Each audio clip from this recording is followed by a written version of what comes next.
Welcome to RP today's English. Expressing like, ஒருவருடைய விருப்பத்தை தெரியப்படுத்துதல். ஒருவருடைய விருப்பத்தை தெரியப்படுத்துவதற்கு கீழ்கண்ட வாக்கியங்களை நாம் பயன்படுத்தலாம். I like, I love, I enjoy, I am keen on, I live for, I am fond of, I am crazy about. இந்த வார்த்தைகளுக்கு அடுத்து நமக்கு பிடித்தமான வினைச்சொல்லுடன், அதாவது வேர்புடன் ஐஎன்ஜி சேர்த்து எழுத வேண்டும். ஸ்விம்மிங், நீச்சல் அடித்தல். எடுத்துக்காட்டுகள் பார்ப்போமா?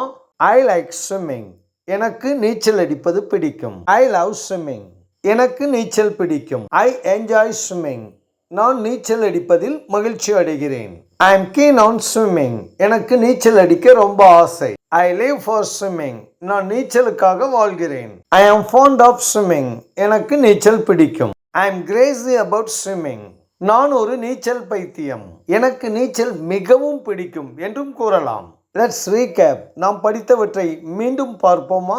I like, I love, I enjoy, I am keen on, I live for, I am fond of, I am crazy about. இந்த வார்த்தைகளுக்கு அடுத்து வேர்புடன் ஐஎன்ஜி சேர்த்து எழுதும் பொழுது ஒருவருக்கு ஒரு செயல் மிகவும் பிடிக்கும் என்பதை குறிப்பிட பயன்படும். Worksheet for you. ஐஎன்ஜி சேர்க்கப்பட்ட 7 வேர்புகள் நாம் இங்கே கொடுத்துள்ளோம்.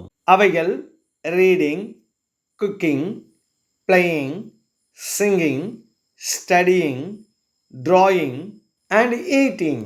நமக்கு ஒரு செயல் பிடிக்கும் என்பதை குறிப்பிட பயன்படும் இந்த 7 வாக்கியங்களுடன் ஐஎன்ஜி சேர்க்கப்பட்ட இந்த 7 வேர்பையும் இணைத்து நீங்கள் 49 வாக்கியங்கள் அமைக்க முடியும். You can make 49 sentences. If you have any doubt, write to us. Thanks for watching. Bye.